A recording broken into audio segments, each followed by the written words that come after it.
Hi hello എല്ലാവർക്കും Sini Santhosh YouTube ചാനലിലേക്ക് സ്വാഗതം. അപ്പോൾ എല്ലാവർക്കും പ്രയോജനപ്പെടും എന്ന് വിശ്വാസത്തോടെയാണ് ഞാനൊരു വീഡിയോ ചെയ്യാൻ പോകുന്നത്.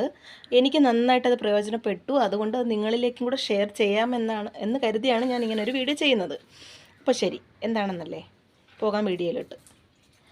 അപ്പോൾ നമ്മുടെ വീട്ടിലെല്ലാവരും വീട്ടിലും തവ കാണുമല്ലോ അല്ലേ? തവയുടെ അടപ്പ് താണ്ട് ഇങ്ങനത്തെ അടപ്പ് നമ്മൾ അടച്ചു വയ്ക്കുന്ന ആ അടപ്പിൻ്റെ മുകളിലുള്ള സ്ക്രൂ ഇളവി പോയി കഴിഞ്ഞാൽ പിന്നെ അത് അടയ്ക്കാനായിട്ട് ഭയങ്കര ബുദ്ധിമുട്ടായിരിക്കും അല്ലേ? പിന്നെ അത് നമുക്ക് കൈ കൊണ്ട് പിടിക്കാമോ ഒന്നും ചെയ്യാൻ പറ്റത്തില്ല. പിന്നെ ആ അടപ്പ് കളയാനേ പറ്റുള്ളൂ. സ്ക്രൂ ചിലപ്പം കളഞ്ഞു പോകാം, പാത്രം കഴുകുന്ന വഴിക്ക് അത് പോകാം, അങ്ങനെയൊക്കെ സംഭവിക്കാം അല്ലേ? പിന്നെ ആ അടപ്പ് കൊണ്ട് ഒരു പ്രയോജനമില്ല അല്ലേ? അപ്പം നമുക്കത് പ്രയോജനപ്പെടുത്തി എടുത്താലോ എങ്ങനെയാണെന്ന് ഒരു ടിന്നിൻ്റെ അടപ്പ് വെച്ചിട്ട്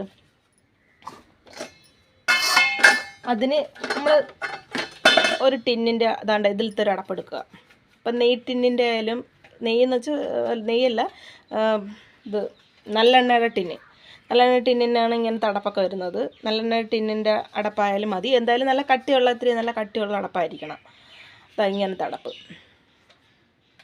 ഇങ്ങനത്തെ അടപ്പ് എടുത്തിട്ട് നമ്മളെ വീട്ടിലെല്ലാവരും വീട്ടിലും കാണുമല്ലോ അല്ലേ? പപ്പടം കുത്തി ഇത് ഗ്യാസിൽ വച്ചിട്ട് ചൂടാക്കി ഇത് നല്ല ചൂടാക്കി എടുക്കണം. ചൂടാക്കി എടുത്തിട്ട് ഇതിൻ്റെ ഇവിടെ നമ്മൾ ഉരുക്കി ഇറക്കണം. അപ്പോഴത്തേക്ക് ചൂടായാലേ ഇത് കട്ടിയുള്ളത് കൊണ്ട് ഒത്തിരി പാടായിരിക്കും ഇറങ്ങാനായിട്ട്.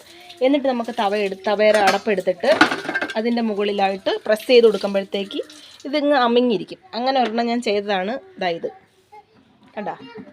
ഇത് ഞാനൊരു ടിന്നിൻ്റെ അടപ്പ് വെച്ച് ചെയ്തേക്കുന്നതാണ്.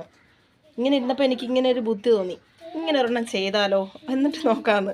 അപ്പോൾ ഇത് കുറേ നാളായി ഞാൻ ഇങ്ങനെ ഉപയോഗിക്കുന്നു, ഒരു കുഴപ്പം ഇതുവരെ സംഭവിച്ചിട്ടില്ല. ചൂട് ആയാലും ഒന്നും വരത്തില്ല കേട്ടോ, ഉരുവി പോകുന്ന ഒന്നും പേടിക്കണ്ട. അപ്പോൾ തീരെ മോശമായിട്ടുള്ള അടപ്പൊന്നും എടുത്ത് വെച്ചോളായിരുന്നു, ശകലം കട്ടിയൊക്കെ വേണം അടപ്പിന്. അപ്പോൾ ശരി, നിങ്ങൾക്ക് എല്ലാവർക്കും ഇത് പ്രയോജനമാവുമെന്ന് ഞാൻ വിശ്വസിക്കുന്നു. എല്ലാവരും ഒന്ന് ചെയ്ത് നോക്കണേ.